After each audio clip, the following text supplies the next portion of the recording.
Bigyan po natin muli ng karangalan ng ating pong Diyos na buhay. Amen? Sa Kanya pong kamangha-mangha at kadakila at kadakilaan ng mga gawa sa ating pong mga buhay sa bawat araw at oras at minuto ng ating pong buhay sa mundo. Amen? Kaya nung last Sunday po na tinuro po natin ay nung Sunday po ay patungkol po doon sa kailan pa tayo maglilingkod sa Diyos. Amen? At ngayon naman po umaga ay tunghayan naman po natin kung ano ang tunay na layunin ng Diyos, kung bakit nilikha niya ang tao. Amen? Kaya ito ay isang katanungan na dapat ay matanong natin sa ating mga sarili. Kung ano ba talaga ang purpose at dahilan kung bakit tayo nilikha ng Diyos sa sanlibutan. Amen? Ano ba yung dahilan kung bakit tayo naririto? Hindi naman talaga tayo taga rito. Pero bakit tayo inilagay ng Diyos dito? Bakit niya tayo nilikha sa mundo ito? Ano yung dapat gawin kung bakit nilikha niya tayo? Ano ba yung gusto ng Diyos na naisin niya na gawin ng tao? Nakadahilanan kung bakit niya ito nilikha. Amen? Ayon sa Biblia, ang tunay na layunin ng Diyos sa paglikha ng tao ay upang magkaroon ng relasyon sa Kanya at upang siya ay luwalhatiin at parangalan. Amen. Yun po yung tinutukoy ng salita ng Diyos na tunay nga po na kaya daw po nilikha ang tao upang magkaroon una ng relasyon at pangalawa ay upang siya ay luwalhatiin at parangalan. Amen. Kaya tunay nga po na lahat ng buhay ay tunay nga po ay karapat-dapat na bigyan ng karangalan at kaluwalhatian ang ating pong Diyos na buhay. Amen. Dahil ang tao, kapag siya ay hiwalay sa Diyos, ay tunay nga ay wala siyang kabuluhan. Amen. Kaya binigyan ng Diyos ang tao ng karapatan sa mundo. Ito ay kanyang nilikha upang siya ay magkaroon ng relasyon sa Diyos. Yun yung pinakaunang pinag-uutos ng Diyos. Na kung bakit nilikha niya ang tao dahil gusto niya na magkaroon ng relasyon ng tao sa Diyos. Upang ang tao ay hindi mapariwara at hindi mapunta sa kapahamakan. Kaya nais niya na magkaroon ng relasyon ang tao sa Kanya. Amen? Kaya tunay nga po na hindi lang pala sa pag-atin. Kaya kung makikita natin, kung pag-aaralan po natin, hindi lang pala sa pag-atin ang dahilan kung bakit nais ng Diyos na tayo ay kanyang nilikha. Kundi ang napaka-impact at napakalalim na dahilan ay ang magkaroon ng tao ng relasyon po sa Kanya. Dahil kung inyo pong mababasa sa Book of Genesis, bago niya po likhain ang tao, ay tunay nga po ay nakikipag-communicate ang Diyos sa lahat ng nilalang. Kaya sa ganun ay nilikha niya si Adan, nilikha niya ang tao upang ang tao ay mamahala sa sangkatauhan, upang mamahala sa lahat ng bagay, sa lahat ng hayop na kanyang nilikha. At higit sa lahat, pagkatapos niya po yung ginawa, ay tinuruan niya si Adan na magkaroon ng relasyon sa kanya. Ibig sabihin, dahil sa ganun pong kalagayan, bago pa man si Adan nilikha, ay meron na po siyang relasyon sa Diyos. Dahil nga po siya yung nanggaling sa ating Diyos. Amen? Yun yung nais ng Diyos na dapat nating gawin sa Kanyang harapan. Na dahil tayo yung nanggaling sa Kanya, karapat-dapat lamang na magkaroon tayo ng relasyon sa Kanya. Karapat-dapat lamang na bigyan natin siya ng kaluwalhatian at karapatan upang parangalan. Amen? Kaya dito natin matutunghayan. Kaya sabi niya po dito, samahan niyo po ako sa kanya pong salita. Sabi niya po dito sa Isaiah chapter 43 verse 7. Sabi niya, sila ang aking bayan na aking nilalang upang ako'y bigyan ng karangalan. Kaya tunay nga po na tayo ang bayan ng Diyos na kanyang nilikha upang siya ay bigyan ng karangalan. Kaya sa bawat bayan na kinalalagyan ng mga anak ng Diyos, karapat-dapat lamang ng mga lingkod ng Diyos ay turuan ang kanyang bayan na kinalalagyan na ano po, nabigyan ng karangalan ng Diyos. Kaya nga po sa bawat panig ng mundo, sa bawat panig ng ating bansa, merong itinayo ang Diyos. Nakaisa-isang nilalang na kanyang lingkod na kanyang tinawag. upang ang bayan na iyon ay turuan niya, o ang bansa na iyon, turuan niya, na parangalan ng Diyos. Luwalhatiin ng Diyos, upang turuan ng lingkod ng Diyos, na magkaroon ng tao ng relasyon sa Diyos. Amen? Kaya yun pala yung purpose ng mga lingkod ng Diyos. Amen? Kaya tunay nga po na sa ganun pong kalagayan ay pinag-uutos ng Diyos na bigyan siya ng karangalan. Inilikha niya ang bayan upang bigyan siya ng karangalan. Kaya ibig sabihin, yung pagkalikha sa atin ng Diyos ay upang bigyan siya ng karangalan. At hindi lang dapat tayo, kundi yung ating nasasaktan. Yung nasa ating mga paligid. Kaya dapat yung ating buhay, dapat ito'y wasto at karapat dapat at kaaya-aya sa lahat ng tao. Upang makita ng lahat ng tao ang kabutihan ng Diyos. Dahil hindi maniniwala ang tao na merong Diyos kung ikaw mismo ay na kay Kristo ay hindi naman makita sa iyo. Kaya ikaw bilang isang alagad, bilang isang anak ng Diyos na tinawag, magpakita ka ng isang karapat-dapat na ikaw ay tunay na sinasamahan ng ating Panginoon Hesus Kristo. Na tunay nga na ikaw ay makitaan ng kapwa mo na meron kang Diyos. Nakarapat-dapat kang matawag na anak ng Diyos. Amen? Kaya sabi niya po dito, upang sa gayon po ay mabigyan po natin ng karangalan ng Diyos. Kapag ginawa po natin iyon, matuturuan natin ang mga tao na bigyan ng karangalan ng Diyos. Kaya sabi niya nga po dito sa Genesis, chapter 1, verse 26 and 27. Sabi niya, pagkatapos sinabi ng Diyos, ngayon, likhain natin ang tao ayon sa ating larawan. Ayon sa ating wangis, sila ang mamahala sa mga isda, sa mga ibon, sa hipapawid, at sa lahat ng hayop, maging maamo o mailang, malaki o maliit. Kaya tunay nga po na sa ganun po ay pinagkaloob po ng Diyos dito sa Genesis na kanya pong sinabi, na tunay nga po na sinabi niya, nalikain daw po ang tao ayon sa kanila pong larawan. Ayon po sa larawan po ng Diyos at kanya pong gawain. Kaya dapat na ang maging ugali, attitude ng tao at pamumuhay ay tunay nga ay yung buhay ng ating pong Panginoong Hesus Kristo. Yung buhay po ng ating pong Diyos. Dahil tayo nga po inilikha niya, nakalarawan niya at kawangis niya. Dahil kapag ang attitude mo ay tunay nga ay attitude ni Satan, ay hindi ka kawangis ng Panginoon. So hindi ka anak ng Diyos. Kaya dapat yung ating mga pag-uugali, ang ating pamumuhay, dapat ay laging kasama natin ang Diyos. Laging makikita sa atin ang Diyos.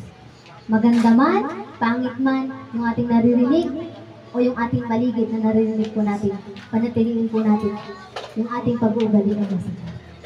Halimbawa na lang po natin, mayroon pong isang nagsabi po sa atin na, Pastora, nawawala po ako sa kalagayan na ako'y kasama ko ang Diyos o ako'y makadiyos dahil nga po sa aking paligid.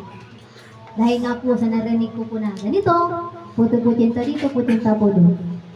Para po sa akin yung katanungan po yun ay isang katanungan na mamang. Amen. Bakit po, Pastora? Dahil bakit mo i-apply sa iyong buhay yung narinig mo sa paligid? Ay ang sabi nga sa salita ng Diyos, at sinabi ng Diyos, kakaiba kayo sa lahat ng nilalang. Malinaw po yan, sinabi po ng Diyos na nakakaiba dapat tayo sa lahat ng nilalang. Kaya bakit mo tutularan? Kaya kapag naririnig mo yung mga tugtugin, naririnig mo yung mga makamundong bagay, naririnig mo yung puto-putinta dito, mura doon, ba't mo gagayahin? Amen? Ay alam mo naman ang tama at mali. Alam mo naman kung karapat dapat yan o hindi. So bakit mo gagawin? Kaya para sa akin, hindi po katwiran yun. Na nadadala po kami, Pastora, kasi sa paligid po kasi namin. Eh sabihin ko po sa inyo, araw at gabi, ito po yung naging buhay po namin sa lugar na ito. Pero tinatanong ko po kayo, lalo na po yung mga nakakasama po namin sa tahanan ko dito. Narinig niyo po ba na nagmumura kami? Amen? Narinig niyo po ba na nagpuputo-putinta kami? No. Eh araw at gabi, naririnig namin, hanggang sa pagtulog namin, naririnig namin ang puto-putinta sa paligid. Pero hindi namin ina-apply. Kailangan mong i-ignore iyan. Kailangan mo niyang malagpasan. Doon pinapakita ng Diyos At doon natin pinapakita sa Diyos kung ano tayo, kung ano yung narating natin. Madadala ka ba sa simpleng ganun na naririnig mo? Madadala ka ba sa simpleng ganun na salita? Doon mo pinapakita eh. Kaya sa ganung kalagayan, ipapakita at napapatunayan namin sa Diyos na kahit ganun yung aming paligid, nagawa namin mapagpatunayan. Hindi man lang namin nagawang banggitin nga yan, salitang puto-putinta na yan eh. Na kahit araw at gabi, maniwala kayo sa hindi, matutulog na lamang kami sa gabi. Naririnig pa namin si Puto Putinta. Amen? Naging sounds na nga po namin si Puto Putinta eh. Amen? Pero bakit hindi na-adapt? Dahil pinapakita namin na yung paniniwala at yung pananampalataya na meron kami sa Diyos. Ganun kataas. Na hindi kaya. Sabi ko sa likod mo, video, kaya magbibigay ka ng Dahil sa ganung kalagayan ay dapat ay ipapakita natin na hindi dapat mapapakita at hindi dapat makita natin yung ganung kalagayan na madadala tayo sa ating paligid. Dahil lagi nang tatandaan, inyong mga nakakapaligid. Ito po yung tandaan nyo, amen? Ito po yung revelation, kung maunawaan niyo po. Yung ating po mga paligid na iyan, isa po yung hamon sa ating buhay. Isa pong paghamon sa atin ng Diyos na pinahintulot niya. Kung kaya mo ba nalagpasan yung ganon na bagay na naririnig mo, o ano yung maging reaction mo sa naririnig mo o sa nakikita mo. Amen? Hindi ka naman bata eh. Hindi naman tayo mga bata eh. Nasa ganong kalagayan eh. Yung mga bata, oo, kapag naririnig nila, talagang maka-adapt nila. Why? Kasi bata po sila. Wala pa po silang kaalam-alam at kamuhang sa mundong ito. Ikaw, meron ka ng muwang sa mundong ito, may alam ka na. Bakit mo gagayahin? Dahil nagagaya yan ng iyong mga anak, kayo ngayon ang magtuturo sa inyong mga anak. Na i-guide sila. Anak, yung naririnig mo, huwag mong gayahin. Dahil yung ganung kalagayan at ganung sinasabi, isang bad attitude na hindi dapat gagayahin. Amen? Eh dahil ganun, naririnig ng mga anak mo, huwag mo hayaan. Lalo na kapag may kalaro yung anak mo na lagi nagpuputo-putinta, naririnig mo, agad mo ngayong i-encourage ang iyong anak. Anak, huwag mong gayahin yun. Dahil isang pag-uugali yun ng bad attitude na hindi mo dapat gagawin at gagayahin. Dahil isang kalungkutan sa ating Diyos. Amen? Kaya tunay nga po na sa ganun pong kalagayan na sinasabi po ng Diyos po dito sa Genesis, na tunay nga po na nilikha niya ang tao ayon sa kanya pong larawan at kawangis. Tunay nga po na yung ating buhay ay maging ganun. Ganun yung ating kawangis, ganun yung ating larawan. Ibig sabihin po ng larawan, yung ating pong pamumuhay. Dapat, kung ano ang Diyos, yung dapat ang ating pamumuhay, maging matuwid na pamumuhay. Isang malinis na pamumuhay ang ating pong gagawin sa mundo ito. At wangis, yun naman po yung kamukha, katulad ng pamumuhay niya. Dapat yun yung ating maging attitude sa ating buhay. Sabi niya dito, kawangis sila ang mamahala sa mga isda, sa mga ibon, sa ipapawid at sa lahat ng hayop, maging maamo o mailap malaki o maliit. Dahil po sa ganun pong kalagayan, na paglikha ng Diyos sa tao, pinagkatiwalaan po tayo ng Diyos. Amen. Pastor, ano po yung pinagkatiwala po sa amin ng Diyos? Yung inyo pong mga pamumuhay ngayon. Yung inyo pong mga meron po kayo ngayon. Amen? Na pinagkatiwala po sa inyo ng Diyos. Mahayop man yan, mga tao man yan, at ang pinaka-the best na pinagkatiwala sa inyo ng Diyos, yan ang inyong kawan. Ano po yung kawan? Kayo po, congregation. Nakagaya po namin ni Pastor. Amen? Dahil kapag tayo ay napagkatiwalaan sa maliit, mapagkatiwalaan po tayo ng Diyos sa malaki. Ano po yung mailap? Maamo at mailap. Ibig sabihin po ng maamo, yun po yung madali pong pasundin. Yung mailap, yung mahirap pasundin. Amen? Yung tinutukoy po ng Diyos dito ay hinahalin tulad niya. Yung mga hayop na ito na tinutukoy ng Diyos ay hinahalin tulad niya sa sangkatauhan. Dahil ang tao ay dalawang uri meron ng tao. Amen? Isang masama at isang mabuti. Isang sumusunod isang sumusuway, at isang mailap, at isang maawa. Kaya kailangan sa ganun pong kalagayan, sa bawat tupa, o in short, sa bawat congregation na pinapadala ang Diyos, may kanya-kanyang pag-uugali. Merong mailap, merong maawa. Amen? Kaya dapat sa ganun pong kalagayan, mapagkatiwalaan po tayo ng Diyos kung paano po sila i-handle. Kaya dahil sa ganung kalagayan, wala pa po kayo nun, wala pa po kayong mga kongregasyong hinahawakan, sinisimulan po ng Diyos sa inyo pong pamumuhay. Kasama ng inyong mga anak. Diyan kayo umpisa sinusubukan ng Diyos sa inyong mga anak. Dahil sa bawat anak, sa napakaraming anak na inyong isisilang sa mundong ito, dalawang uri meron. Amen? Merong sutil, merong sumusunod. Amen? Merong mabuting anak, merong masamang anak. Kaya sabi nga, merong black sheep sa mga anak. Diyan kayo umpisa sinusubukan ng Diyos kung paano. Eh kung sa nag-iisang sabihin may pastora, isa lang po yung anak ko. Kaso, nandun talaga yung katigasan ng ulo. Andun talaga yung napakasutil. Ano po yung gagawin ko? Ibatin mo yan. Huwag mong sukuan yan. Dahil diyan ka sinusubukan ng Diyos. Amen? Kung yung nag-iisa mong anak, ganyan katigas ang ulo, ganyan kabait na hindi mo kaya na mapagtagumpayan, paano pang napakaraming tupa? Amen? Paano pa sa napakaraming congregation na ipagkatiwala sa inyo ng Diyos? Kung doon sa isa na yung hindi mo kaya. Amen? Bakit ako sinasabi yan?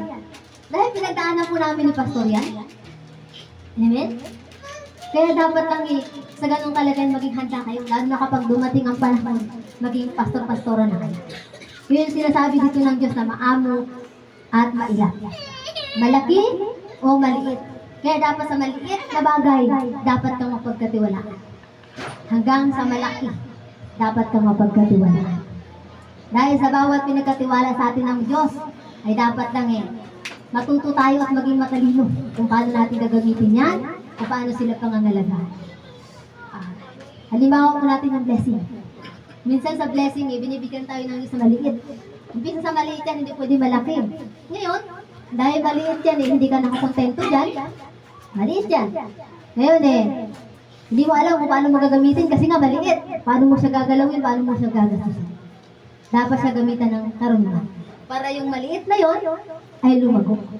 Lumago siya ng lumago. Amen? Kaya dapat matuto tayo na palaguin ang palaguin. Yun yung tinutukoy ng Diyos na hinahalimbawa ko lang po yung blessing. Pero in reality, sa ating pong buhay, tayo po mismo yung tinutukoy ng Diyos. Paano natin palalaguin ang ating mga sarili? Amen? Nasa mula sa maliit na tayo lang, nag-umpisa lang tayo na tayo lang. Paano natin palalaguin? Parang tayo, sa church na ito, 3 years na tayo. Amen? 3 years na tayo. Nag-umpisa lang tayo sa 7 hanggang sa boom. Amen? Hindi ba natin makikita yung maintain na bilang, hindi ba natin makikita yung maintain na nagme-maintain talaga. Huwag po natin sukuan.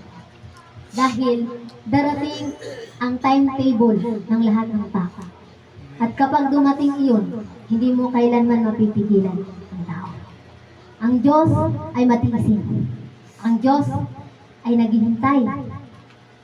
Siya'y lagi yung nandoon na naghihintay sa atin. Matyaga na naghihintay sa kanyang mga anak na muling magbabalik. Pero lagi natin tatandaan, merong hangganan ang kabaitan ng Diyos. Amen? Kaya tunay nga po na pahalagahan natin yung sinasabi po ng Diyos dito na maamo, mailap, maliit at malaki. Dapat matuto tayo na pahalagahan. Kaya sabi niya po dito sa 27, sabi niya, nilalang nga ng Diyos ang tao ayon sa kanyang larawan. Sila'y kanyang nilalang na isang lalaki at isang babae. Kaya tunay nga po na sa ganun pong kalagayan ay nilalang nga po ng Diyos ang tao. Sa tulad nga po ng sinabi niya sa kanya pong larawan. Tunay nga po na sa bawat paglalang po sa atin ng tao ay ng Diyos, dapat ay matuto po tayo na pahalagahan ang ating pong buhay. Kaya dapat yung paglalang sa atin ng Diyos, magkaroon dapat tayo ng palaisipan. Bakit ako o tayo nilalang ng Diyos? Ano yung purpose? Ano yung dahilan? Bakit kailangan lalangin tayo ng Diyos? Kaya dapat sa bawat segundo na meron tayong buhay at hininga, papahalagahan natin. Amen? Kaya sabi niya po dito, nilalang ng Diyos ang tao ayon sa kanyang larawan sa kanyang nilalang na isang lalaki at isang babae. Kaya nga po, unang nilalang ng Diyos ay ang lalaki. Upang sa gayon po ang lalaki ay siya yung maging haligi ng tahanan. Siya dapat yung matibay na haligi na maging pundasyon. At sunod nilikha ng Diyos ay ang isang babae upang maging ilaw. Kaya yun yung parati ko pong sinasabi sa inyo na dapat ang haligi at ilaw lagi ang magkasangga. Amen? Lagi dapat yan silang magkasangga sa lahat ng oras. Dahil po sa ganun pong kalagayan, ang ilaw, ang haligi at ilaw, dapat sila ay namumuhay sa mundong ito, nakawangis at kalarawan po ng ating Panginoon. Ano pa ibig sabihin ng pastor? Yung ating pong mga nanay at tatay, bilang ilaw at haligi, o haligi at ilaw ng tahanan, dapat pong maging buhay po nila, ikagaya ng ating pong Panginoong Jesucristo. Dapat sila ay katakutan, nino, ng kanilang mga anak-anak. Hindi po yung mga anak ang susunod, hindi po ang anak ang susundin, kundi ang anak ang susunod sa magulang. Kaya ang magulang dapat ay magkaroon ng magandang halimbawa sa kanilang mga anak. Isang pagpapakita ng magandang halimbawa sa kanilang mga anak. Amen? Para po yan katulad po sa atin, kapag tayo ay nagkaroon na ng mga tupa, lalo na sa mga pastor-pastora na itinayo ng Diyos sa church na ito. Itong salita na ito ng Diyos, eh inyo dapat na ipapamuhay. Dahil mararanasan nyo ito kapag kayo naging pastor-pastora na. Kayo'y maging haligi ng inyong mga kawan at maging ilaw. Kaya paano nyo yun gagawin kung sa inyong mga sariling pamilya, mga asawa at mga anak, hindi nyo kaya. Kaya dapat ngayon pa lamang ay makita na ito sa inyong buhay. Ngayon pa lamang dapat ay magawa na ninyo ito sa inyong pong mga buhay. Amen? Kaya sabi niya po dito, sa unang Korinto, chapter 10, verse 31, sabi niya, kaya kung kayo ay kumakain o umiinom o gumagawa ng anumang gawain ninyo, ang lahat ay ikaluwalhati ng Diyos. Amen? Kaya tunay nga po na yung dapat na gagawin po natin, dapat lang na ikaluwalhati po ng ating Diyos naman. Kaya dapat sa bawat gagawin po natin, dapat ay matuto po tayo na dapat ay may samuhay po natin. Yung atin daw pong kinakain at iniinom. Ibig sabihin po nun, yung kinakain at iniinom natin, yun po yung salita ng Diyos. Na dapat yung kinakain po natin ay yung mabuting pagkain na salita ng Diyos. Amen? Dahil tunay nga po na marami tayong nakakain na hindi mabuti sa ating pong paligid na salita. Natunay nga na naririnig po natin, natunay nga na nagbibigay po sa atin ng hindi maganda sa ating pong katawan o sa ating pong buhay. Kaya dapat isang mabuti at ikakaluwalhati ng Diyos ang ating pong kakainin at iinumin. Kaya dapat yung tatanggapin lang natin na salita ay yung salita ng Diyos na ating dapat kainin at inumin na makakabubuti po sa ating pong spiritual life. Ganon din po yung sa physical eh. Hindi ka naman pwede kumain ng pagkain physical na yung pagkain eh hindi na pwedeng kainin. Panis na, sira na. Ganon din po yung spiritual. Amen? Hindi tayo pwedeng kumain sa spiritual na pagkain na panis. Hindi makakabubuti sa ating spirit. Kaya dapat, bawat kinakain ng ating spirit ay dapat ay ikaluwalhati ng Diyos. Kaya sabi niya po dito, sabi niya, ang una daw pong dahilan kung bakit nilikha ng Diyos ang tao ay, ang una ay magkaroon ng relasyon sa Kanya. Sabi niya po dito sa Awit, chapter 16, verse 11, sabi niya, ituturo mo ang landas na patungo sa buhay. Sa piling mo'y madarama ang lubos na kagalakan. Ang tulong mo'y magdudulot ng walang hanggan. Kaya tunay nga po na ituturo natin ang magandang landas patungo sa buhay, sa piling na mararamdaman ng lubos at kagalakan. Kaya tunay nga po na ang ituturo natin sa bawat buhay at sa bawat kalagayan natin na itinuro sa atin ng Diyos ay ituro daw po ang magandang landas. Kaya tunay nga po na isang mabuting landas ang itinuro sa atin ng Diyos na dapat din na ituro natin sa atin pong mga suki at sa atin pong mga nakapalagay. Pang sa gayon ay mabigyan natin ng lubos na kagalakan at tulong mo'y magdudulot na walang hanggan. Kaya tunay nga po na kapag ginawa po natin iyon na kagalakan, ay matutulungan natin na magdudulot na walang hanggan ang bawat buhay ng mga tao. Na sila'y magkaroon ng matino at maayos na pamumuhay sa pamagitan po ng ating pong pagsunod. Tayo'y nilikha ng Diyos sa sanlibutan upang mamamagitan sa mga tao. Dahil nga po, napakaraming tao ang nabulag at napunta sa kasalanan. Dahil hindi pa nga po sila nagmulat. Dahil tayo nga po ay mapalad, dahil tayo po ay nauna na mamulat po sa sangkatauhan. Kaya dapat ay tayo ngayon ay mamamagitan upang sila'y turuan ng pagmulat sa maganda at sa mabuting landasin. Kaya sabi niya po dito sa Jeremiah chapter 29 verse 13, sabi niya, at hahanapin ninyo ako at inyong masusumpungan. Ako, pag inyong hanapin, ako ng buong puso. Kaya tunay nga po na hanapin daw po natin ang Diyos habang siya daw po ay ating pong nasusumpungan. At hanapin daw po natin siya ng buong puso. Kaya tunay nga po na hanapin natin ang Diyos habang ito ay atin po siyang nasusumpungan. Dahil kapag dumating po ang panahon na hindi na po natin masusumpungan ang Diyos, wala na. Hindi na po natin makikita ang kanya pong kabutihan. Dahil nga po nabalutan na po tayo ng pagkakasala sa sanlibutan. Amen? Kaya dapat ay hayaan natin na hanapin natin ang Diyos. Hanapin natin siya ng buong puso. Kaya tunay nga po na hayaan natin na matagpuan natin ang Diyos sa atin pong mga puso. Ng buong buo. Kaya sabi niya po dito sa pangalawa, sabi niya, luwalhatiin at parangalan siya. Kaya sabi niya po dito sa Awit, chapter 34, verse 3, sabi niya, o luwalhatiin ninyo ang Panginoon na kasama ko at ating itataas ang kanyang pangalan na magkakasama. Kaya tunay nga po na luwalhatiin daw po natin ang Diyos na magkakasama at itataas at siya'y kanyang at ating pusang pararangalan. Kaya tunay nga po na sa ganun pong kalagayan ay dapat ay luwalhatiin po natin ang Diyos at bigyan po natin siya ng karangalan. Kaya sa bawat segundo, oras ng ating buhay, dapat ay mabigyan natin ng karangalan at luwalhatian. Luwalhati ang Diyos. Dahil tunay nga po na sa bawat pamumuhay po natin sa mundong ito, tinitingnan po tayo ng Diyos. Kung siya nga ay nabibigyan natin ng kaluwalhatian at karangalan. Kaya dapat ay bawat oras ng ating buhay, dapat ay pahalagahan po natin. Pahalagahan po natin.